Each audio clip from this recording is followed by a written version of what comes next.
Halo saudara-saudara, jumpa lagi di The Soleh Solihun Interview. Kali ini bersama Satriadin. Ini interview paling kagok ini. Kenapa? Maksudnya masih aja sampai sekarang dipegang itu. Kayak terakhir saya berapa tahun yang lalu ya. Ya masih lah, Masih di itu tuh kita interview. Kang Soleh masih di apa? di net. Di net. Iya, ya udah Itu nggak udah apa-apa. berapa tahun yang lalu berarti? Masa udah lama. 8 tahun yang lalu ya. Masih jadi pegang. Apa semahal itu ya tripod. Deddy Corbuzier aja sekarang udah nggak dipegang loh. Udah mulai pakai tripod dia. Berarti dia udah lemah. Gimana Ri? Apa yang berubah Ri dari sejak kita wawancara di sini beberapa tahun lalu dengan yang sekarang? Bukan berubah tapi malah justru kembali. Apa kembali gimana? Waktu kita wawancara dulu itu Kang Soleh adalah seorang juri di acara musik, ya kan? Lip sync battle. Lip sync battle. Waktu itu suaranya nggak dinilai sama dia. Sekarang berkembang karirnya dia. Dia kembali menjadi juri, tapi sekarang udah dengan suara-suaranya boleh dinilai sama dia. Bayangkan itu ya, karir Anda ya. Dari hanya menilai bibir, sekarang udah bisa tuh ke tahap menilai kualitas Beneran ya? Iya kan? Dulu pura-pura nyanyi, sekarang Pura-pura nyanyi beneran. nyanyi beneran. Saya mengagumi, wah, jenjang karirnya Soleh Solihun di perjurian ini. Di saat komik-komik lain tuh sekedar menjadi juri lomba komunitas saja udah berbangga. Saya kalau ada komunitas lomba terus dipanggil Bang Ari juriin dong, wah, kredibilitas saya untuk menilai orang udah ada nih. Soleh Solihun tuh di ranah musik loh teman-teman. Kalau karir Ari Kriting apa yang berubah dari sejak kita ngobrol di sini? Alhamdulillah ada beberapa lah. Main film masih, menulis skenario masih, tapi yang pasti adalah sejak kita wawancara itu saya sudah berhasil mendirect sebuah film. Kakak Bos kemarin. Kalau menilai diri sendiri sebagai komika, sutradara, penulis skenario atau aktor, diurutkan mana yang menurut lu paling bagus sampai ke yang paling tidak bagusnya? Menurutku saya paling bagus itu, menurutku ini ya, Iya. sebenarnya di keaktoran. Nomor satu aktor. Nomor satu aktor. Kenapa? Nggak apa-apa, saya merasa enjoy dengan menjadi seorang aktor dan menurutku juga film menjadi concernnya saya juga. Cuman mungkin saya jarang membicarakan, jadi saya lebih suka melakukannya daripada membicarakannya mungkin kali ya. Kalau acting gitu. Kalau acting, jadi mungkin orang mungkin juga belum terlalu ngelihat saya into banget sama ini. Tapi sebenarnya sejak pertama kali saya terjun ke keaktoran, bermain film, itu saya tertarik banget sama menjadi seorang aktor itu. Itu sih. Yang kedua, Apa? ya kan? Iya, Yang kedua stand up berarti. stand up. Yang kedua stand up. 3, Yang ketiga mungkin menulis skenario. skenario. 4, sutradara. Sutradara mungkin. Lu Kelima nyanyi. Makanya saya taruh rendah, nyanyi paling bawah aja. kan kalau bernyanyi itu bukan bagian dari karir lu, jadi nggak perlu ditaro. Belum. Ya iya kan sampai saat ini belum. Ngapain dibahas? Bisa juga nari masuk kan? Kalau gitu. Masak. Terus kalau di film lu paling bangga sama acting lu di film apa? Di film, saya paling bangga di aktingku mungkin di Aisyah ya, sudah pasti. Aisyah Biarkan Kami Bersaudara itu menurutku salah satu pencapaian akting yang lumayan karena saya dipercaya untuk mengeksekusi beberapa adegan drama juga. Yang lu belajar nyetir itu kan? Betul. Film Aisyah yang Itu tuh sulit banget kan, saya tuh nggak pernah nyetir mobil kan. Jadi itu saya merasa tantangan saya menjadi seorang aktor di situ benar-benar diuji gitu. Saya nggak pernah bisa nyetir mobil, saya harus terlihat sebagai supir kawakan. Kemudian saya nggak pernah pakai bahasa Kupang, tapi saya harus pakai bahasa Kupang, bahasa Belu lagi lebih tepatnya, Tambua. Terus sebelahnya saya lagi Laudia Cynthia Bella, dan maksudnya saya harus jaga riggingan kamera, terus harus sambil mengingat dialog. Jadi itu sebenarnya pada saat itu tuh kompleks banget. itu paling berat dari Semua pekerjaan film yang saya lakukan itu yang paling berat. Karena juga syuting mobilnya kan juga live kan. Soalnya kan dia backgroundnya itu kan khas banget, nggak bisa tuh pakai green screen. Jadi semua adegan mobilnya saya itu diambil langsung. Dan medannya juga bukan medan-medan yang gampang gitu. Turun di medan curam lewat kerikil-kerikil. Ya sulit lah waktu itu untuk menjadi seorang aktor. Tapi itu juga kan baru film keduanya saya, mungkin apa film ketiganya saya. Pokoknya masih awal-awal juga, jadi kayak ya ini saya harus kerjakan nih kalau saya mau survive gitu. Di kampung halaman lu udah ada bioskop sekarang? Sudah ada alhamdulillah satu. Tahun berapa adanya? Kayaknya sih sekitar tahun 2017 17 lah. Kayaknya tahun 2017 sudah ada kok. Jadi Aisyah, orang-orang di kampung halaman lu bisa nonton? Kayaknya waktu Aisyah masih belum. Oh, belum Aisyah? Kayaknya Aisyah itu 2016. Seingatku belum, karena saya punya orang tua itu mereka berangkat ke Kendari untuk nonton film itu. Berapa jam itu dari rumah? Naik kapal. Oh, naik kapal? Iya naik kapal. Sekitar mungkin 6 jam lah, 5 jam lah, 5 jam. Berarti nginep di Kendari? Nginap. Cuma demi nonton film lu? Iya, Komik Ed juga begitu. Semua film-film saya sampai sebelum ada bioskop di Bau-Bau itu, orang tuanya saya, keluarganya saya naik kapal pergi nonton bioskop. Perjalanannya berat juga ya? Lu berat tapi. Oh iya? Lah, waktu film Kakak Bos diputar, Hah? itu seingat saya ada film diputar di Ternate ya.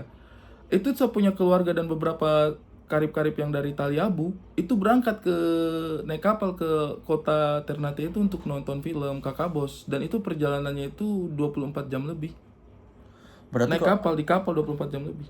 kalau sebuah film sukses di timur tuh berarti itu perjuangan orang-orang buat kesana tuh luar biasa ya? Wah, gila. Karena kan itu bioskop itu cuma ada di daerah-daerah tertentu. Di Jayapura saja itu bukan lagi naik kapal, mereka itu naik pesawat. Beberapa teman itu sebelum Timika buka ya, sekarang sudah ada Timika buka. Beberapa teman-teman yang dari Timika itu naik pesawat ke Jayapura nonton film Kakak Bos. Karena dulu cuma di Jayapura, Cuma di di Papua. Jayapura. Abis itu Timika buka bioskop, kemarin film pertama yang dia putar adalah film Kakak Bos.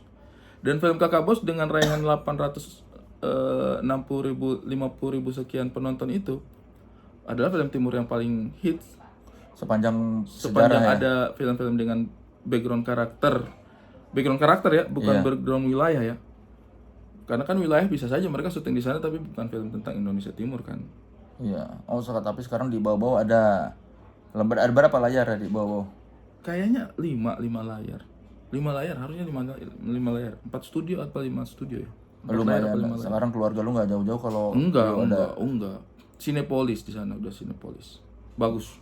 Ada ya mall lah, udah mall lah di mall itu. Banyak yang berkembang nggak sejak lu pergi bawah-bawah tuh? Selain Banyak. bioskop, apa? Banyak, ruang publiknya juga bagus sekarang. Terus ada beberapa hal yang menurutku sih menarik untuk diulas. Hanya saja ya Indonesia lagi banyak banget sesuatu, jadi kayak ngulas-ngulas hal seperti itu kayak akan sambil lalu menurutku gitu.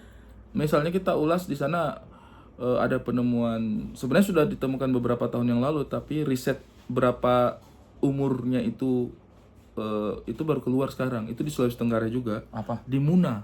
Apaan? Lukisan purbakala tertua di dunia. 60.000 tahun yang lalu di dunia. Lukisan di dinding itu gua, di Iya, dinding di gua. gua. Jadi yang kita lihat di Flintstone, di film-film purbakala, yang paling tua itu di tempat kita. Di Muna. Itu 60.000 tahun yang lalu. Tuh. Ditemukannya tahun berapa? Ditemukannya kayaknya mungkin sekitar tahun 2015-an ya. Setauku ya, seingatku itu atau sebelumnya juga, maksudnya teman-teman yang di situs purbakala yang lebih paham lah, silakan dikoreksi. Ditemukannya itu sebelum-sebelumnya sudah pernah ditemukan. Tapi seingatku beberapa bulan yang lalu itu baru rilis usianya itu ada peneliti kalau nggak salah dari Spanyol ya yang turun tangan juga, itu mereka merilis bahwa lukisan itu adalah lukisan tertua di dunia 60.000 tahun yang lalu. Tapi nggak terlalu ke expose beritanya ya? Iya. Apa kita aja nggak terlalu ngikutin? Ya makanya saya bilang di Indonesia ini terlalu banyak yang dibisingkan, terlalu banyak hal yang seliweran gitu, sehingga hal seperti itu sudah nggak akan bisa lagi menjadi prestasi. Kalau zaman dulu itu kan mungkin berita agak disortir ya, tapi dampak baiknya juga sebenarnya ya kebebasan pers harus kebebasan pers. Tapi maksudnya akhirnya mungkin karena tidak banyak berita yang muncul, jadinya berita-berita yang spesifik itu cukup kedengeran mungkin ya. Kalau katakanlah ini dirilis 20-30 tahun yang lalu, mungkin itu akan jadi sesuatu yang wah Indonesia luar biasa, pasti di branding sedemikian rupa kan, bahwa peradaban tertua itu datangnya dari Indonesia. Dengan ada lukisan itu kan berarti peradaban tertua datangnya dari Indonesia. Peradaban tertua di dunia itu dari Indonesia. ya kan? Kalau manusia, awal mula manusia mungkin dari Afrika, iya kan? Tetapi jejak peradaban lukisan tertua itu ternyata ada dari Indonesia. Lu masih ada ambisi ingin menjadi apa? Kepala daerah. Bupati Wakatobi apa lu bilang? Gubernur Gubernur Buton. Masih? Masalahnya ini kan daerahnya nggak jadi-jadi nih. Bagaimana ya kamu ingin menjadi gubernur di sebuah daerah yang secara spesifik belum terrealisasi gitu. Makanya ambisi itu akan tertahan terus karena saya tidak melihat ini wilayahnya mana ini. Tapi saya mau jadi gubernur kalau itu untuk Buton. Udah jadi kalau Buton ada, kalau ada Ya, provinsi Buton. Wakil-wakil gubernur oke lah, wakil-wakil nggak apa-apa lah. Kalau gubernur kayaknya kejauhan lah. Lu sekarang kan kalau dulu rajin komentarin hal-hal terkini di Twitter, apakah masih begitu, Ri? Tidak. Anda pasti menyaksikan sendiri kan kok kayaknya Ari 2 tahun 3 tahun ini kalem sekali. Kenapa? Hmm? Kenapa? Pernah nggak sih lihat anak yang kayak main di luar rumah aja, diem ngobrol sama temennya aja, padahal di dalam rumahnya rusuh karena bapaknya main tangan. Kan jarang yang mengkonfrontasi bapaknya kan, pasti memilih udahlah ngobrol di luar aja lah. Jadi ya saya ngobrol di luar aja lah. Mengkomplain hal-hal seperti itu kayaknya tidak ideal untuk saat ini buatku, menurutku. Apa pemicunya? Menurutku sih fanatisme. Sehingga ketika sebuah masukan disampaikan itu tidak diterima sebagai sebuah masukan, lebih sering diterima sebagai serangan gitu. Fanatisme berlebihan ini menurutku problem sekarang, sehingga sulit ngobrol sama orang-orang fanatis ini. Dan fanatisme ini bukan hanya di salah satu pihak, di pendukung pemerintah iya, di yang anti pemerintah juga iya. Jadi itu menurutku lebih melelahkan gitu. Berarti apakah lu sekarang apatis? Bisa jadi. Nggak juga apatis, tapi kayak wait and see aja lah. Lebih selektif, bukan apatis. Nah itu kayaknya deh. Memilih topik Bahasanya. yang dikomentarin. Memilih topik yang mau saya komentari. Saya tidak menjadi apatis, itu bukan sikap yang baik juga, bukan pilihan yang baik gitu. Selamanya kita harus punya concern terhadap apa yang terjadi di sekitar kita, tapi saya lebih selektif. Kalau gitu apa pertimbangannya dalam memilih topik yang ingin lo komentarin? Komentar saya memberikan kontribusi perubahan, bisa mendorong itu. Saya takarannya itu kayak kalau saya komentarin ini ada kontribusinya nggak untuk hal seperti ini diperbaiki. Kalau nggak ada, kayaknya saya nggak melakukannya. Tapi kayaknya semua komentar juga nggak akan ada kontribusi memperbaiki sih. Betul, makanya sekarang saya kan sepi, jarang komentar. Misalnya dulu tuh, kayak kasus PON Yang di Papua. Kita kan bersikap gitu, menyampaikan masukan gitu kan. Akhirnya ada perubahan.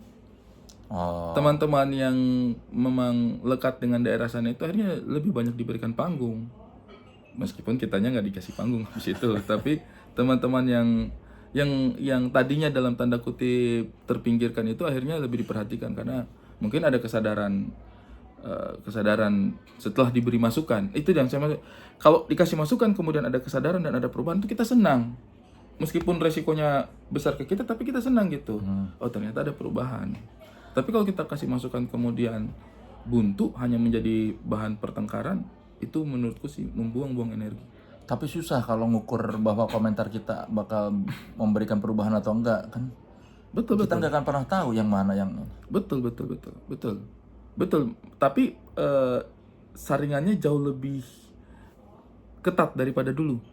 Kalau dulu itu kayaknya kita merasa selalu bisa, lebih banyak bisa diubah nih. Sekarang itu ketika ada sebuah isu, lebih banyak merasa kayak ini juga kita udah kan begini terus nih gitu. Berarti optimisme lu sudah menipis sekarang. Sejauh ini sih melihat apa yang terjadi sih kayak bukan pesimis, lebih tepatnya kayak menunggu aja gitu. Saya sih tidak melihat bahwa pemerintah sekarang ini sejahat itu, enggak, atau seburuk itu, enggak. Tapi mungkin transisinya yang cukup drastis dari apa yang dari gambaran pemerintah sebelumnya. Dari gambaran pemerintah sebelumnya ya, 2 periodenya Pak Jokowi misalnya gitu ya. eh, pemerintah yang sekarang ini transisinya terlalu drastis menurutku. Drastis gimana? Dari dulu gimana, sekarang gimana? Misalnya dulu kita itu harus menyimak sistem pendidikan apa namanya, kurikulum mandiri, kurikulum Ya. merdeka. Apa nih kurikulum merdeka nih? Plus dan minusnya. Mau kita support apa enggak gitu? Iya kan? Untuk menyikapinya itu kayak oh oke, sistem yang diperbaiki gitu kan. Terlepas dari pro dan kontranya gitu. Kemudian infrastruktur yang dibangun sama Pak Jokowi. Rel kereta api misalnya, kemudian jalan tol baru misalnya. Kemudian di tahun-tahun terakhirnya beliau fokus sama pemindahan ibu kota negara misalnya. Itu sesuatu yang kita bisa takar gitu, benefitnya gitu. Apakah kita mau dukung apa tidak gitu. Apakah dalam prosesnya kita tetap support apa tidak gitu. Sesuatu yang bisa kita amati, sistemik juga gitu. Nah sekarang itu programnya itu buat saya pribadi susah saya takar gitu. Karena saya merasa tidak terimpact di sayanya. Ya misalnya kayak MBG. Misalnya kayak MBG. Lu bingung bagaimana harus bersikap. Mau bilang itu gagal, kayaknya secara statistik ya, meskipun orang benci gitu, tapi secara statistik lebih banyak berhasilnya, itu harus kita akui dong. Iya kan? Artinya komplain masyarakat itu tidak sebanyak itu. Ya atau nggak berani. Tapi setidaknya enggak gitu. Kita mau bilang berhasil juga, saya juga tidak melihat parameter yang utuh untuk menilai itu berhasil atau tidak, selain daripada klaim mereka yang mengerjakan proyek tersebut. Jadi itu sesuatu yang menurutku tolok ukurnya susah untuk diraba. Jadi saya memilih untuk tidak berkomentar, karena jangan sampai saya bilang gagal. Tapi contohnya nih, di Indonesia Timur aja banyak juga yang merasa terbantu dengan itu. Tapi kemarin ada demo di Papua. Siswa SMA menolak MBG. Itu sudah tahun yang lalu. Tapi kan itu juga tidak masif. Papua itu lebih besar dari tanah Jawa ini, Kang Soleh. Papua Bukan, itu tidak mewakili tidak satu. mewakili. Jadi kalau beberapa daerah bergejolak ya, itu kayak kalau orang Jakarta sini, wah mereka kan senangnya generalisasi. Di Papua ada demo nih. Tapi itu mungkin kayak, misalnya nih, di Nganjuk ada demo. Kang Soleh tertarik nggak? Merasa nggak itu akan tiba di sini gitu? Enggak ya. Iya, ya di sana juga kita lihat daerah mana yang komplain. Bukan kita tidak mau dengar, cuma itu gede banget satu Papua itu. Jadi kalau misalnya kalau misalnya Manokwari, Sorong, Papua, Barat Daya misalnya, kemudian Wamena, Nabire, Merauke, Jayapura, Timika, Biak, semua misalnya. Itu ada apa nih Papua, kenapa sekencang ini gitu loh. Tapi kalau beberapa kabupaten ya menurutku ya mungkin ada satu dan lain hal yang terjadi gitu. Nah itu yang bikin saya kayak, saya juga tidak mau membicarakan hal semacam itu gitu. Tapi ya SPPG-nya yayasan itu menurut lu nggak bikin marah tuh yang mengelolanya kan? Saya juga nggak kenal soalnya orang-orangnya gitu. Saya juga nggak mengerti dampak lebih jauhnya. Makanya lu memilih Iya, jadi saya mau bilang nggak menentang atau tidak mendukung. iya, saya memilih tidak menentang atau tidak mendukung, lebih kepada karena saya tidak paham tidak mendukungnya ini karena apa. Karena saya iri, bukan saya yang mengelola SPPG-nya. Kan itu bukan sebuah alasan yang baik juga untuk menolak gitu. Yang menghandle SPPG-nya ini juga kan standarnya tinggi gitu. Mereka harus punya luas lahan seperti ini, kemudian mereka harus punya tempat seperti ini. Jadi kayak ya sih, itu sih hal-hal yang mungkin tidak akan bisa dicapai sama orang biasa. Jadi kalau misalnya yang pegang SPPG-nya orang partai atau orang DPR, ya gimana dong? Standarnya kan cukup tinggi gitu. Siapa yang tiba-tiba bisa mengelola lahan sekian ratus meter persegi, modal sekian ratus, ya kan? Untuk melakukan hal seperti itu pasti butuh modal yang besar. Jadi ya pemainnya pasti pemain kakap. Gimana dong? Gitu loh. Tapi apakah itu kemudian mengganggu saya? Ya di satu sisi mengganggu, tapi di sisi lain kayak ya saya sadar diri bahwa mungkin itu bukan wilayah permainan yang bisa kita capai juga gitu. Kalau misalnya secara sistem ternyata itu yang bisa membuat programnya jalan, ya gimana gitu. Apa karena punya anak membuat lu lebih lunak? Punya anak nggak juga sih. Kalau saya jamin itu bisa mengubah situasi sih, pasti saya akan bersuara. Tapi setelah punya anak, lu lebih ada perubahan nggak dalam bersikap atau berkarya? setelah ada anak, apakah ada perubahan dalam bersikap atau berkarya? Mungkin iya, mungkin iya. Bukan hanya anak sih, ada beberapa hal yang terjadi dalam hidupnya saya yang kemudian bikin saya kayak hidup itu harus lebih bermakna daripada sebelumnya buat saya. Dan kadang-kadang kita mendefinisikan makna hidup kita itu tidak tidak hanya sekedar dari sudut pandangnya kita aja, karena kalau kayak gitu kan artinya kita nyuapin egonya kita gitu. Ternyata kehidupan yang bermakna itu maknanya harus mulai dirasakan dari orang-orang terdekat, dari anak, dari istri, dari adik, dari orang tua kita, kemudian dari teman-teman dekatnya kita, dari orang-orang yang memahami kita, baru kita berpikir lebih luas gitu. Kalau dulu kan mungkin ada perasaan ingin membuktikan diri dan kadang-kadang hal seperti itu tuh bisa jadi mengorbankan orang-orang di sekitar kita kalau misalnya kita ikutin terus gitu. Kayak saya ingin membuktikan diri sebagai, misalnya katakanlah saya nyuapin ambisi saya untuk jadi kepala daerah. Mungkin teman-teman saya yang nggak nyaman lihat saya berkecimpung dengan politik praktis mungkin akan kecewa gitu. Kang Soleh misalnya, kalau tiba-tiba lihat saya masuk partai, gimana perasaannya? Ya ngapain sih, Ri? Nah itu artinya kan makna hidupnya pasti akan masuk ke zona nggak nyaman gitu, iya kan? Kemudian kalau misalnya lewat partai itu saya berhasil meraih suara yang banyak dan saya berkontribusi untuk negara ini, dan kemudian orang jadi punya bayangan bahwa oh ternyata bisa sih kalau misalnya kita ini. Kang Soleh bagaimana perasaannya? Ya ikut senang aja sih. Nah artinya kan butuh proses panjang lagi untuk bikin Kang Soleh senang kan. Tapi kalau misalnya saya bikin special show dan bikin orang ketawa, Kang Soleh gimana perasaannya? Ya bahagia. Nah itu, jadi untuk maju ke step selanjutnya itu kita harus terbiasa dengan ketidakbahagiaan orang lain dulu. Itu yang saya rasa kayaknya saya lebih suka sekarang untuk memupuk kebahagiaan teman-teman terdekat aja. Tapi kan sebetulnya nggak perlu juga lo memikirkan kebahagiaan orang, Ri. Nah benar. Tapi kan definisi orang lain kita itu kan nggak baku. Kang Soleh buat saya bukan orang lain lagi gitu. Iya kan? Kok Ernest bukan orang lain lagi. Nona sama anak saya sudah pasti bukan orang lain kan. Jadi batasan kebahagiaan orang lain itu juga tumbuh menurutku gitu. Bukan berarti kalau misalnya saya ngambil keputusan Kang Soleh nggak nyaman, saya jadi malas tahu ngapain saya pikirin perasaan Kang Soleh, dia siapa gitu kan. Enggak, saya jadi harus memperhatikan perasaannya Kang Soleh sekarang, karena kita sudah tumbuh berkarya lama gitu. Itu jadi menurutku kayak penting untuk mendengar masukan dari Kang Soleh, dari Kristo misalnya, dari G, dari Ardit, dari Bene, dari Awe, dari Ajis, Doa Ibu, dari Stand Up Indo Buton mungkin, dari siapapun yang saya rasa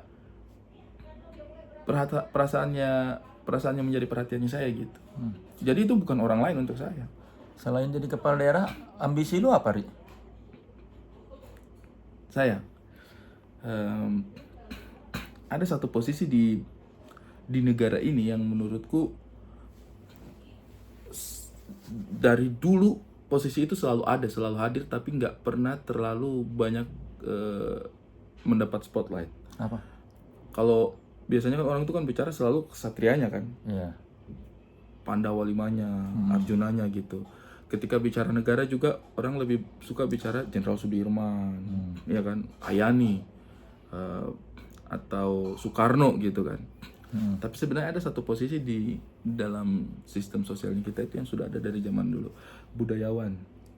Orang yang menjadi pagar kebudayaan. Ini sekarang posisi-posisi itu diisi sama orang-orang seperti MH Ainun Najib. Iya. Sujiwo Tejo. Sujiwo Tejo. Kalau zaman-zaman misalnya katakanlah zaman-zaman dulu itu Bisma, Durna atau Semar. Iya. Kalau dalam pewayangan kan, kalau dalam kemerdekaan itu posisi-posisi yang diisi oleh Kiai Haji Agus Salim mungkin, Hos Cokro Aminoto, yang mereka itu tidak konfrontatif, ya, tidak perlu menumpahkan darah orang lain untuk memberi makna, tidak perlu mengalahkan orang lain untuk memberi makna. Itu yang saya pengen tuh, posisi itu tuh. Kalau kita jadi gubernur atau jadi bupati atau jadi wali kota, itu kayaknya kita butuh mengorbankan darah orang lain dalam tanda kutip ya. Harus ada yang kita kalahkan gitu.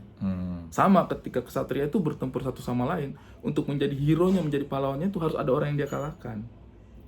Nah, ada tuh posisi-posisi yang menurutku bermakna banget, tapi dia nggak butuh menumpahkan darah orang lain, nggak butuh mengalahkan orang lain. Nah, ini yang menurutku kayaknya saya pengen dia ada di sisi situ gitu. Dia tuh netral tapi didengarkan. Ya, dibilang netral juga enggak sebenarnya. Dia bisa mengkritik tapi orang dengerin gitu maksudnya. Betul. Ada juga yang nggak dengar, tapi dia ada di posisi itu tuh. Iya. Bhisma dengan Durna itu kan ya bertempur juga pada akhirnya. Tapi bukan mereka tujuannya bertempur untuk jadi pahlawan. Bukan untuk mengalahkan, untuk support sistem aja dia itu. Lu pengen Krishna utama. Mungkin Durna dengan Bhisma bukan contoh yang paling tepat lah. Krishna tuh di Baratayuda. pengen jadi ya figur budayawan ya. Figur budayawan. Figur yang bicara dengan semua orang. Yang Misal nih, sesederhana kayak ngobrol sama pejabat nggak apa-apa tahu, ngasih masukan. Didengar boleh, nggak didengar boleh, gitu. Ngobrol sama masyarakat boleh banget, menyenangkan hati mereka boleh banget. Itu sebenarnya satu posisi yang juga menjadi impiannya saya suatu saat gitu. Apa boleh tuh posisi itu saya yang lamar gitu kan. tapi kan itu bukan posisi yang bisa ya lu lamar, lu kan harus membuktikan dengan Betul, karya atau kiprah. Betul. Itu ada posisi yang memang kita duduki dengan kiprah. Makanya kiprah kita hari ini juga akan menentukan apakah kita pada akhirnya ada di tempat itu atau tidak. Sejauh ini sih pelawak belum pernah dianggap sebagai budayawan ya. Kayaknya ya. Pak De Indro udah mengarah-arah ke sana sih. Nah, tapi kan belum sampai ke level MH Ainun Najib yang didengarkan bijaknya misalnya. Betul. Atau Nurholis Majid mungkin ya. Betul. Atau Rendra. Iya. Gitu tuh. Itu tuh sosok-sosok yang menurutku tuh menyenangkan gitu. Mereka bersikap, mereka juga punya ketegasan, mereka juga punya kredibilitas. Tapi tidak butuh mengalahkan orang lain gitu. Iya, tapi siapa ya di Indonesia pelawak yang masuk ke level itu ya maksudnya? Mungkin harusnya pada masa itu Benyamin S kali ya.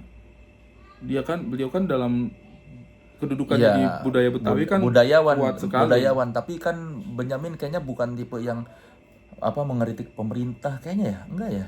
Mengetik nggak sih? Justru menurutku Benyamin justru posisi ini memang tidak untuk mengkritik pemerintah, Kang. Posisi ini bukan untuk mengkritik pemerintah. Oposisi namanya itu kalau mengkritik pemerintah. Ini justru posisi yang memang boleh dibilang itu kayak begawannya gitu. Iya nggak sih? Figur bijak lah ya. Iya. Yang ditanya pendapatnya gimana menurut Anda soal ini Indonesia. Iya. Gitu tuh. Bagaimana nih? Tapi untuk menenangkan, bukan untuk memperkeruh suasana. Karena provokator itu begitu tuh pekerjaannya tuh. Ketika ditanya pendapatnya, dia ngasih pendapat yang bisa mengakomodasi kepentingan orang lain. Tapi saya jamin di umur saya sekarang 41 my age kayak gue berarti 29 my age. Di umur saya sekarang pasti kedewasaan itu belum ada. Iya, biasanya udah tua-tua dulu kan baru dianggap budayawan. Betul. Pasti ada kepentingannya saya, pasti ada kecenderungannya gitu. Kecenderungannya itu sih orang-orang seperti itu harus sudah kehilangan kecenderungan. Kenapa? Misalnya kayak Benyamin S. Simpel aja, beliau itu menurutku sudah tidak punya kecenderungan untuk katakanlah menjadi pahlawan atau punya jabatan, punya kedudukan. Mungkin yang menjadi perhatiannya beliau adalah saya pengen orang Betawi maju, udah itu, finish di situ. Sehingga lagu-lagunya kayak anak Betawi ketinggalan zaman katanya, itu kan maksudnya mood-mood yang menunjukkan bahwa perlawanan itu ada, tapi dengan cara pendekatan budaya banget gitu. Tidak ada ambisi lagi di situ, tidak ada tendensi untuk menjatuhkan yang bukan Betawi sebenarnya. Iya. Hati-hati kompor meleduk gitu-gitu. Itu lagu-lagu yang ada nuansa kritisnya, ada nuansa kritiknya, tetapi tidak mau menunjuk bahwa ini salah pemerintah, ini salah orang-orang yang merusak lingkungan, ini salah enggak. Itu tuh menurutku posisi yang sulit sih untuk sampai pada titik itu. Makanya lu sering pakai baju-baju etnik ya, karena budayawan tuh biasanya baju-baju. Entah kenapa ada panggilan jiwa ke situ tuh. Iya loh, Ri. Budayawan tuh kayak Sujiwo Tejo kan ada. Selalu pakai sarung Iya. etnik-etnik. Ya, buat saya sih Indonesia Timur adalah salah satu identitas yang saya cintai gitu. Saya berharap sih orang bisa lebih, sejauh ini sudah sangat diterima sekali menurutku ya. Cara kita berbicara, cara kita bersikap, friksi-friksi sudah pasti masih ada lah, ya kan? Eh, kan kita tidak bisa menjamin semuanya berjalan sesuai keinginan kita. Tapi menurutku sejauh ini kalau kita bicara kebudayaan dari Indonesia Timur sih udah sangat bisa diterima banget gitu. Makanya misi lu selalu dari awal mengangkat apa Indonesia Timur ya, karena lu memang ya itu arah lu pengen jadi budayawan itu ya. Iya. Misalnya kayak salah satunya ya, saya itu tidak punya penolakan terhadap gagasan teman-teman yang tidak betah dengan wujud NKRI. Oh, Tapi juga bukan berarti saya mendukung mereka. Tapi saya bisa mendengar mereka gitu. lu bisa memahami. Memahami keresahannya mereka kayak apa yang sejak zaman dahulu kala secara sejarah, secara historical membuat mereka merasa kayak enggak, kita itu harusnya punya sikap sendiri, kita itu harus punya wilayah sendiri, kita harus punya bendera sendiri. Itu tuh bisa saya rasakan gitu. Tapi lu mendukung juga tidak, Mendukung juga tidak. karena lu tetap NKRI harga mati. NKRI harus mati. Karena menurut saya gagasan Indonesia juga sebenarnya punya landasan demokrasi dan cita-cita bangsa yang murni, yang menurutku itu mahal dan tidak dimiliki oleh bangsa lain. Contoh nih, sejak Indonesia berdiri, sebenarnya kan ada banyak keistimewaan yang bisa diraih oleh golongan-golongan tertentu.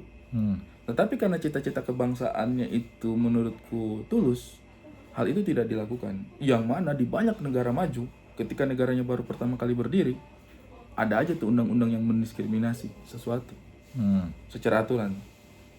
Negara Amerika yang kita lihat maju sekarang ini ya, ketika dia pertama kali berdiri, diskriminasi rasial terhadap kulit hitam dilakukan, ya kan? Ya. Inggris, Belanda, Belgia, semua negara-negara yang kita rasa punya kemajuan berpikir, enggak juga gitu. Secara gagasan kebangsaan mereka tertinggal jauh dari kita.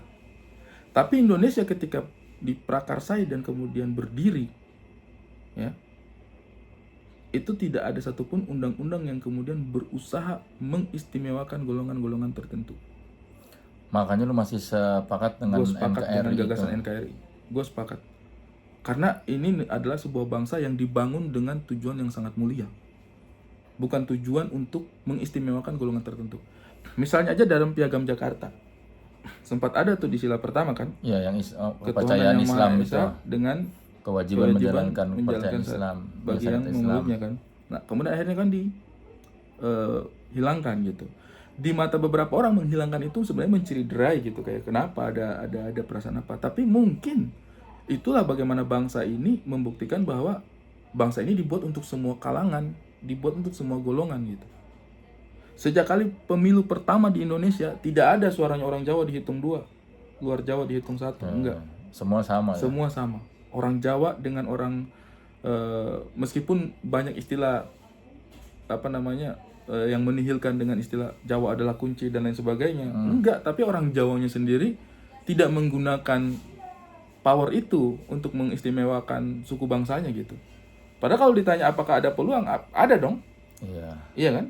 Dengan berbagai pertimbangan yang bisa ditambahin untuk membuat mereka punya dominasi, ya bisa aja gitu. Sama seperti kulit putih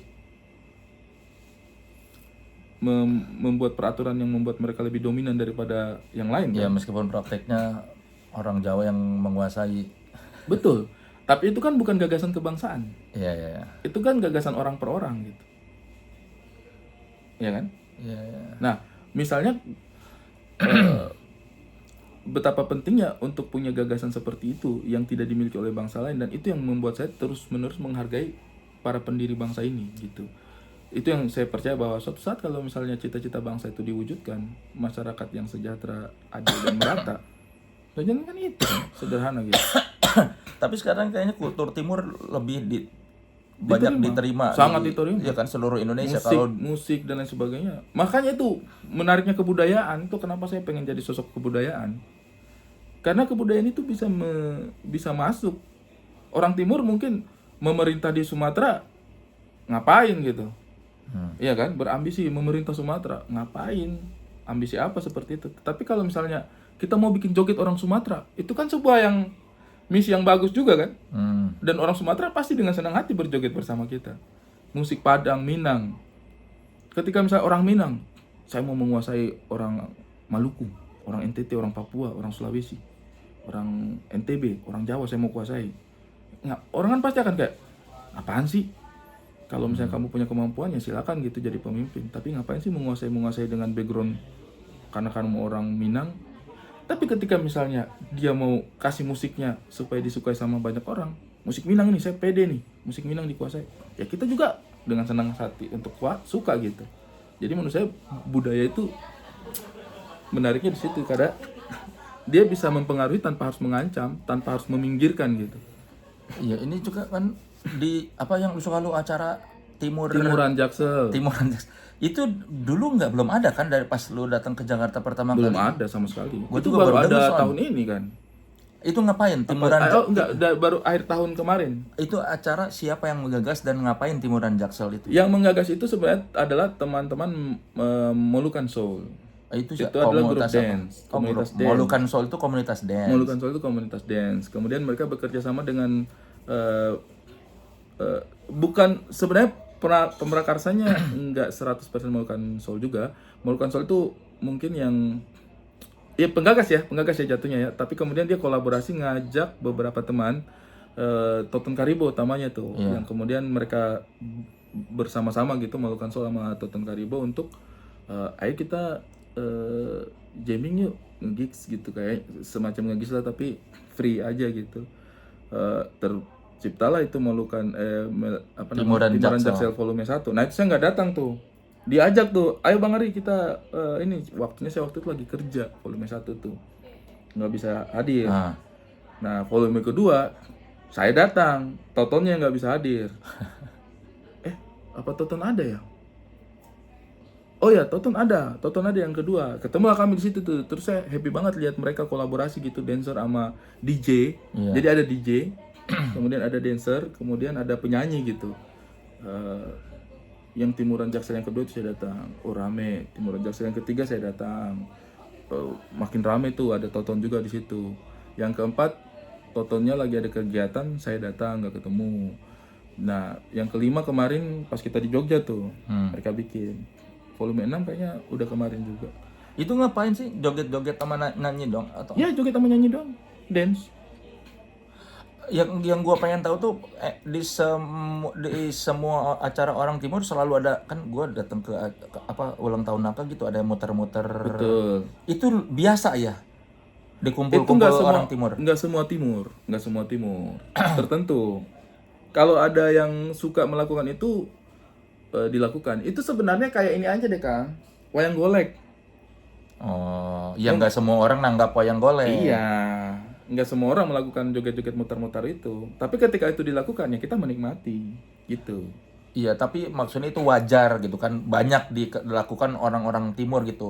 Budaya kumpul-kumpul begitu tuh, joget-joget muter gitu. Itu bentuknya beda-beda. Tapi yang kalau Kang Soli sering lihat saya di nikahanku sama di ulang tahunnya Naka, itu sebenarnya Yospan. Apa tuh Yospan? Yosim Pancar tuh.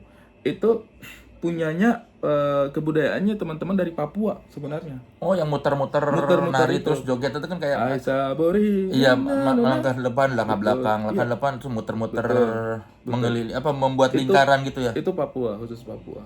Oh, tapi sebenarnya hal yang serupa, menari berkumpul, menari bersama-sama membentuk lingkaran itu ada, tapi bentuknya beda-beda. Di NTT ada, di Sulawesi ada, di Maluku ada. Tapi bentuknya beda-beda. Nah, yang kemarin kalau yang Kang Soli lihat itu yang dari Papua. Ya, nanti kalau misalnya saya kumpul sama teman-teman Sulawesi, terus kita mau lulu, itu beda lagi. Ya gua kemarin lihat yang viral tuh yang jogetnya yang nyamping-nyamping itu tuh. Nah, itu mirip-mirip itu. Sulawesi punya tuh. Kalau yang itu bukan Molulo, yang itu tuh Dero.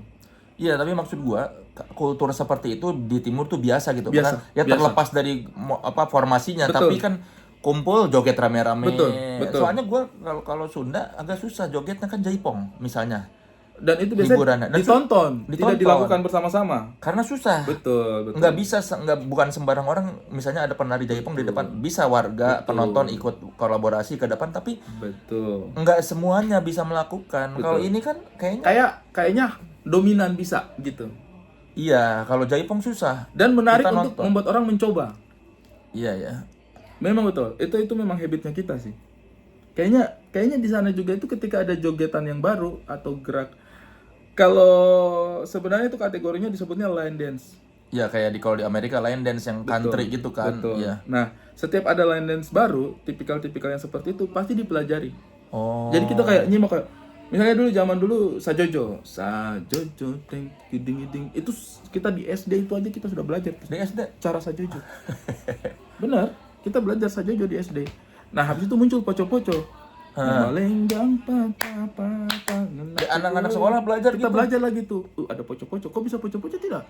Oh, poco-poco. Belajar itu maksudnya memang secara formal guru. Oh, enggak. Oh, jadi di pergaulan pada Di pergaulan anak-anak pada kecil. belajar. Oh. Tapi kadang-kadang guru juga dulu kalau iseng hari Jumat gitu di setel lagu poco-poco atau sajojo pada main di sekolah. Iya, berarti kultur menari barengnya itu kuat kan. Kuat. Secara budaya memang seneng gitu orang timur tuh nari bareng-bareng gitu. Senang. Kemudian ada di antara mereka yang berkembang dengan skill yang tertentu dan menjadi dancer.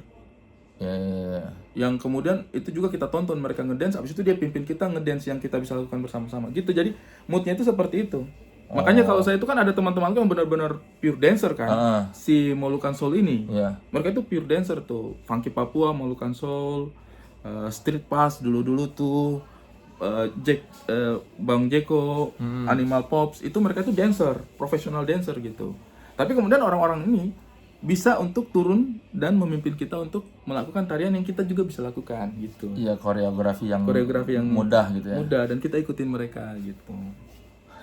Itu sih. Makanya spesial lu yang waktu ilmu hitam juga ada dance, hip hop segala macam karena lu pengen nunjukin Betul. Ini tuh soul kami itu ini gitu. di spesial lu yang nanti yang mungkin ada benarnya lu bakal memberikan sentuhan timur kayak gitu lagi nggak misalnya? Saya belum tahu.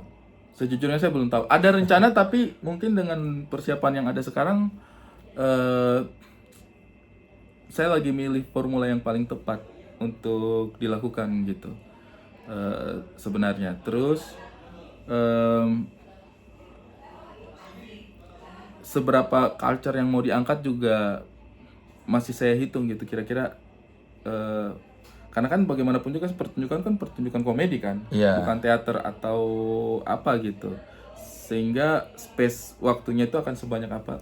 Karena waktu ilmu hitam jujur aja saya 15 menit pertama agak ngos-ngosan karena lu ngedance hip hop pula. Ternyata itu melelahkan. Saya lupa kalau ternyata habis dance saya harus stand up 1,5 jam, yang lain pada nonton. Yang lain boleh ngos-ngosan habis itu. Karena di situ capek banget. Ya iya gue juga ngeliatnya lemes, pegel ngeliat. Tapi kan Anda juga waktu itu opening Anda minta dance, kita juga yang dance. Ya itu kan gue emang mau ngerjain. Kan gue nggak ikut dance. Tapi seru. Salah satu yang saya senang itu adalah kan waktu itu ilmu hitam kita ngedance laki-laki semua kan. Terus pas kita GR atau apa gitu, terus saya ngecek kebutuhan lighting dan lain sebagainya. Anak-anak kru di belakang tuh pada ngomong kayak, gila ya Indonesia Timur ya, baru kali ini loh saya lihat laki-laki semua yang dance tapi kayak maco, happy dan kayak ini nih semangat gitu. Enggak tarian melambai. Iya, tidak membuat laki-lakinya itu kayak gemulai, benar. Iya. Jadi dia kayak beda banget emang cara soulnya orang-orang laki-laki timur menari gitu.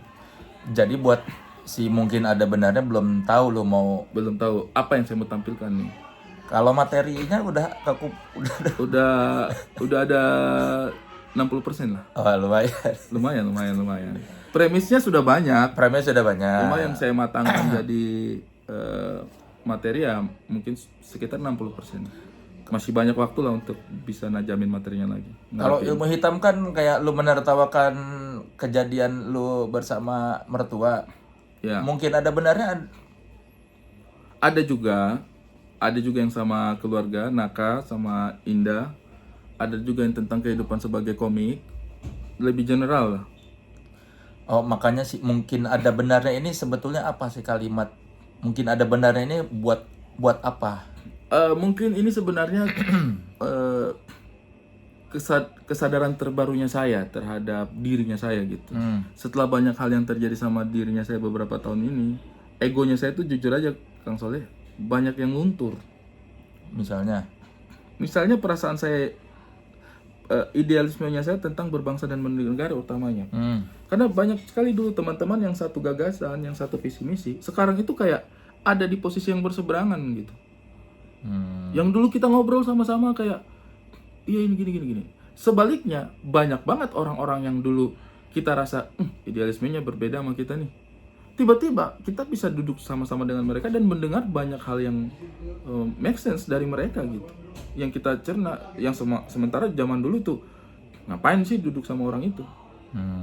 Ustadz Felix Xiao misalnya. Iya. Ya kan? 10 tahun yang lalu tidak terbayang itu kita akan duduk dan nyaman mendengarkan apa yang disampaikan oleh Ustadz Felix Xiao gitu, kayak Ustadz Felix Xiao zaman dulu tuh kayak ini orang apa namanya kok sepertinya yang paling benar dirinya sendiri gitu.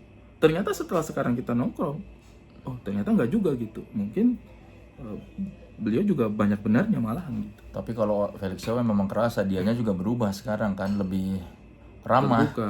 Atau justru mungkin karena kita sekarang membuka diri untuk melihat sisi ramahnya dia. Mungkin juga untuk orang-orang yang dulu bersama-sama dengan Ustadz Felix Xiao di sekitarnya yang melihat dia sebagai pribadi yang ramah.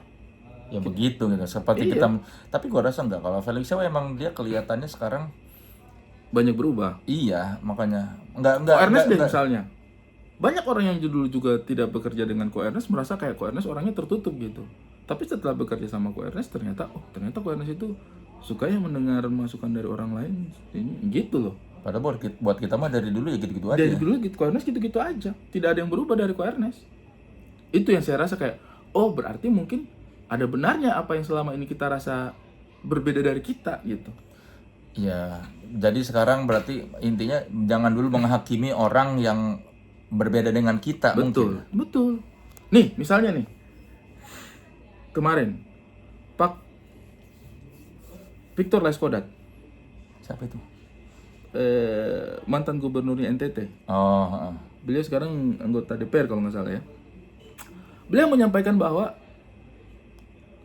hutan itu bukan supplier oksigen terbesar untuk dunia. Oh iya, yang ramai itu. Iya. Marah kan orang-orang. Iya. Padahal benar. Secara sains memang benar. Organisme laut yang menyumbang oksigen paling besar gitu. Tapi orang udah keburu marah-marah aja. Nah, menurut itu lucu gitu, kocak. Hanya karena yang menyampaikan mungkin profil yang mereka tidak terlalu sukai. Iya kan? Mungkin profil yang mereka rasa kayak orang ini harusnya apaan sih ngomong hutan, kita dari dulu udah belajar hutan paru-paru dunia. Ya padahal apa yang beliau sampaikan ternyata benar gitu. Makanya jangan gampang marah ya, itu mungkin ada benarnya. Itu hal itu menurutku kocak. Kita sekarang itu terlalu gampang menyerang gitu. Terlalu gampang kesel sama hal seperti itu. Itu menurutku sih kayak, apalagi kan yang menyerang ini kan merasa mereka ada di sisi yang benar gitu. Kita nih oposisi nih, kita nih minoritas, kita nih yang memperjuangkan agar bangsa dan negara. Mereka kan merasa seperti itu kan, tapi ternyata bisa keliru juga gitu. Ini kesadaran seperti ini apa pemicunya, Ri? Itu dia tadi kan.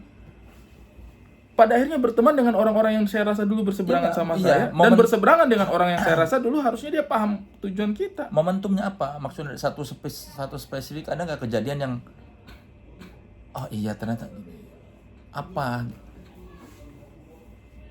Pasti ada kan titik baliknya. Pasti ada titik balik. Misal nih, saya tuh selalu merasa kayaknya Pak Presiden ini terlalu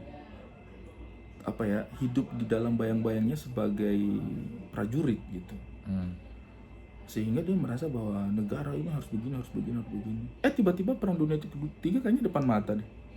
Gitu, jadi kayak ya mungkin kewaspadaan beliau juga ada benarnya enggak sih? Karena takutnya ada perang dunia ketiga, kita nggak mempersiapkan apapun misalnya gitu.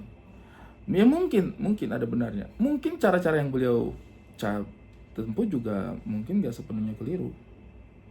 Mungkin kita nggak sepakat aja gitu. Atau banyak hal deh yang saya rasa kayak jangan-jangan saya sebagai manusia juga butuh lebih berkontemplasi lagi gitu untuk memikirkan bahwa jangan sampai langkah yang saya ambil selama ini tuh banyak saya lakukan tanpa berpikir panjang. Ada nggak yang menurut lo kalau yang di belakang lo telah lakukan, wah ini kayaknya gue nggak mikir panjang nih? Pon Papua. Beneran? Nge-tweet itu? Iya. Jadi harusnya lu nggak nge-tweet waktu itu? Bukan. Sebelum saya nge-tweet harusnya saya kontak langsung Oh. beberapa orang yang saya rasa Memang bisa mengubah itu gitu. tanpa harus ke ranah publik. Karena lu sebetulnya punya akses ke sana, harusnya lu ngomong dulu Betul. aja gitu ya daripada lu Betul. bikin kericuhan di. Betul. Oh. Betul. Itu saya rasa kayak ya. Dan tau nggak yang ngasih tau saya itu siapa? Apa? Luna Maya. Oh gitu. Betul. Pas lagi rame-rame kasus Pas itu. lagi rame-rame kasusnya itu. Dia nanya, kenapa sih lu melakukan itu? Gue bilang, enggak, ini saya tidak bermaksud menyerang secara personal. Ini saya tidak sama sekali tidak ada. Coba dibaca pelan-pelan. Emang lu nggak menyerang secara personal, tapi kan secara personal ada di situ. Terus dia bilang, enggak kak, ini tuh menurut saya harus menjadi sensitivitasnya kita terhadap situasi di sana. Terus lu namanya cuma ngomong gini, kenapa nggak lu WA langsung, lu tanya dulu. Dalam hati kayak, iya kenapa saya nggak WA langsung, saya tanya dulu ya. Kan saya tidak bermaksud mendiskreditkan dan menjatuhkan. Tujuannya saya adalah mengkonfirmasi bahwa bukannya sebaiknya begini ya. Itu loh kan. Ya. Bukannya sebaiknya begini ya. Nah, sejak saat itu saya itu cenderung menyelesaikan banyak masalah itu di ruang privat. Banyak banget. Daripada harus keluar-keluar di media sosial ya. Bener. Ada beberapa hal yang rame di media sosial, kemudian akhirnya hilang. Itu beberapa diantaranya itu saya japrian. Kayaknya lu nggak harus melakukan ini lah. Di situ mau kencang mau apa ya terserah, tapi itu kan ranah privat. Itu tuh membangun kesadarannya saya bahwa hiruk pikuk di dunia maya itu kadang-kadang tidak kita butuhkan gitu. Kalau tujuannya kita adalah memperbaiki. Waktu itu tujuanku itu adalah memperbaiki situasi. Saya pengen orang-orang lebih mendapatkan tempat gitu. Mungkin waktu itu kalau saya japri langsung kesannya kayak nodong feel-nya gitu. Kayak nodong. Kok bukan si ini? Lalu siapa ngatur-ngatur? Sehingga mungkin saya merasa bahwa apakah saya lempar ke ranah publik aja ya, biar maksudnya masyarakat berdiskusi gitu bahwa iya sih ya, kita pengen lihat ini, sehingga si pengambil kebijakan juga lebih berhati-hati. Kadang-kadang kan fungsi kontrolnya di situ. Nah, masalahnya adalah saya tidak mencoba jalur personal dulu, saya langsung lempar ke publik. Kata orang no viral no justice itu juga mungkin ada benarnya, tapi kan sebelum kita ke tahap viral, kayaknya mungkin kita coba yang personal dulu deh. Gitu. Ya. Lu tuh nulis gimana sih, Ri? Kalau proses lu menulis materi, Ri?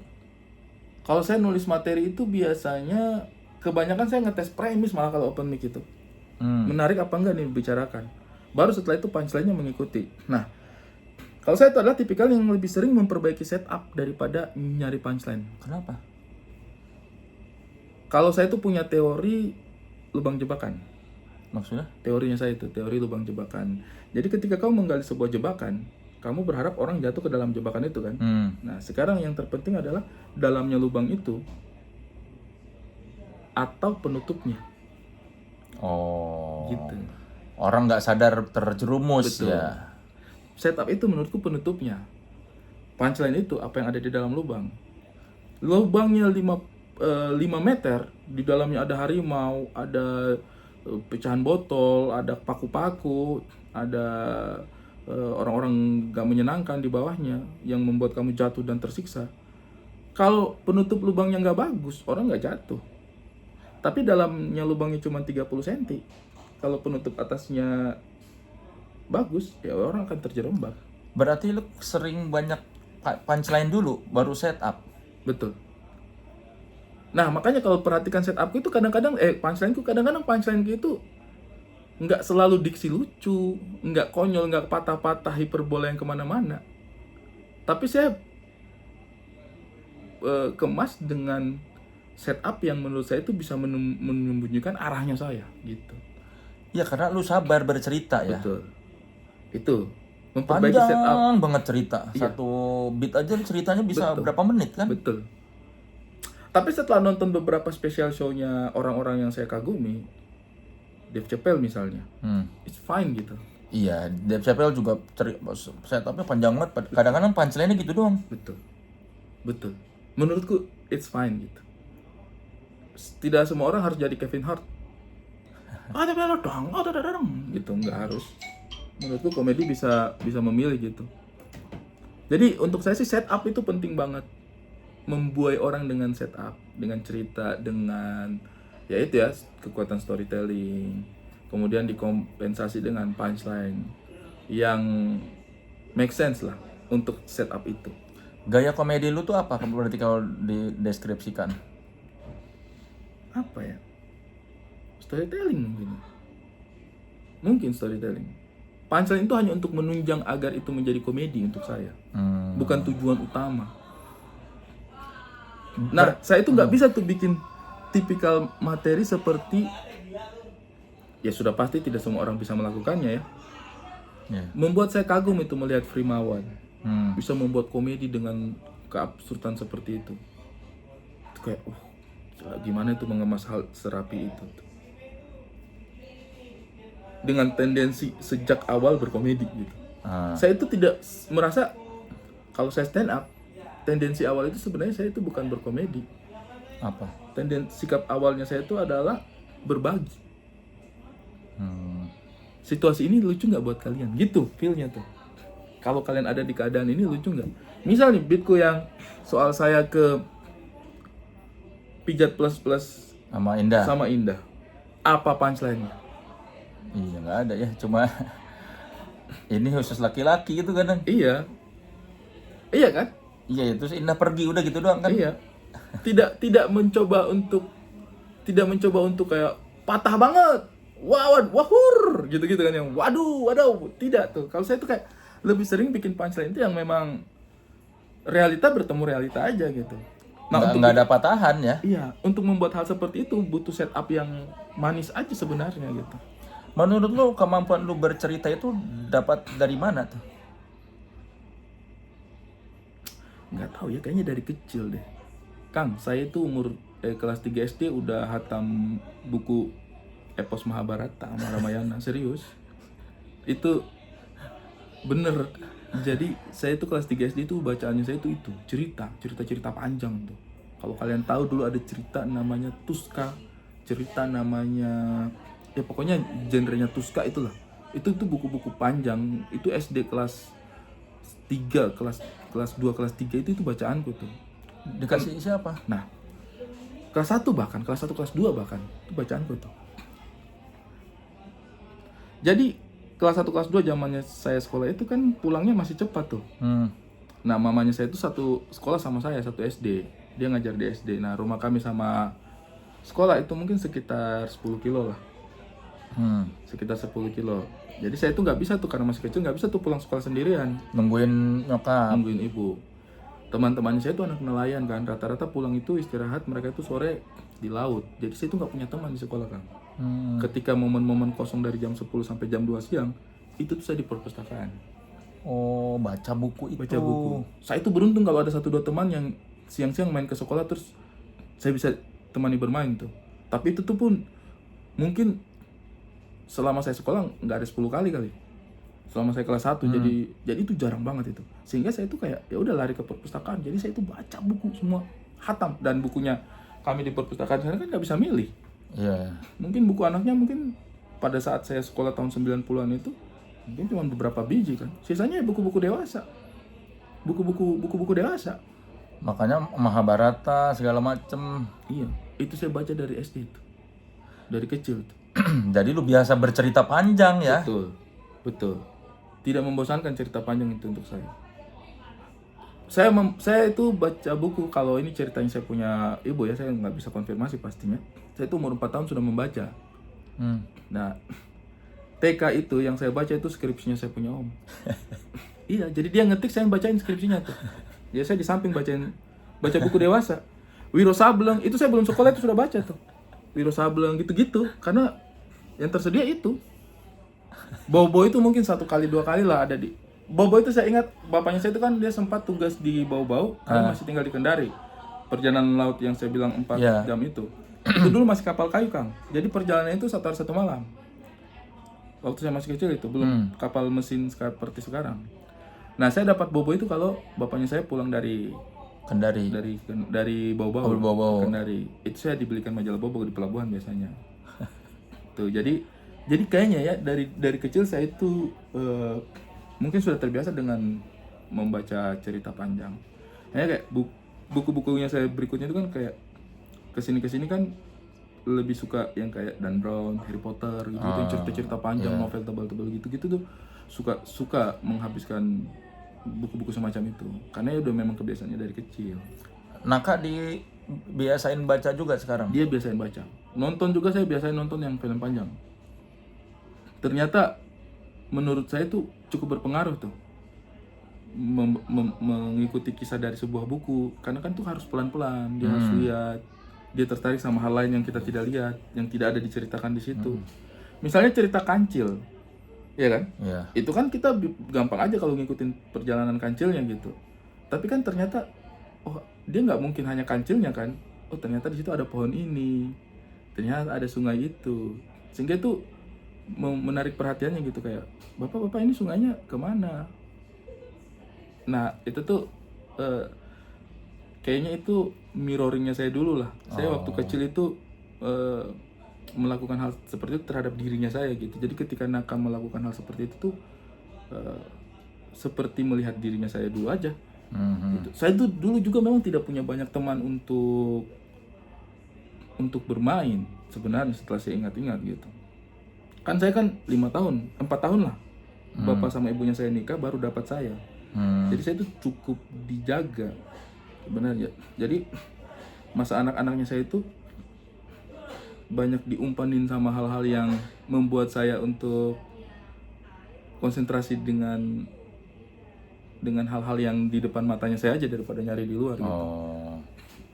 Saya dulu tuh kalau diajak pergi mancing sama kakak-kakak sepupu atau tetangganya saya, itu tuh berasa kayak bertualang yang sangat luar biasa untuk saya tuh kayak, aduh ini saya akhirnya diizinkan nih pergi nih lewat ke rawa-rawa gitu-gitu tuh, atau berenang atau mancing gitu-gitu tuh dulu sulit waktu saya masih kecil. Karena protektif ya. Protektif, saya punya ibu utamanya dulu, bapaknya saya juga sih.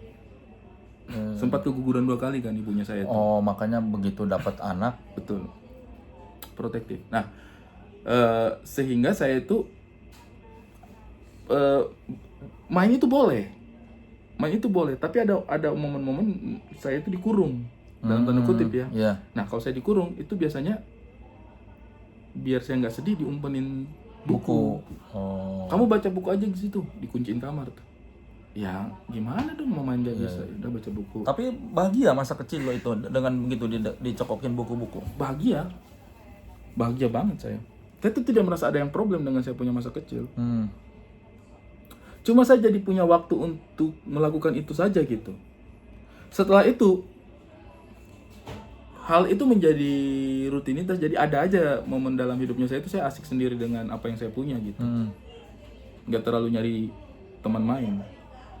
Misalnya dalam seminggu tuh ya, ada 2-3 hari itu yang saya pakai hanya untuk dirinya saya aja gitu. Main sendiri di kamar gitu dengan mainan, dengan kadang-kadang baca majalah, baca buku, me time gitu. Kayak gitu dulu. Nggak yang candu, aduh kalau nggak keluar kayak gatel gitu. Enggak dulu. Tapi pergaulannya saya juga nggak ada masalah, nggak jadi bikin saya introvert, enggak, sama sekali nggak jadi kaku di sosial gitu.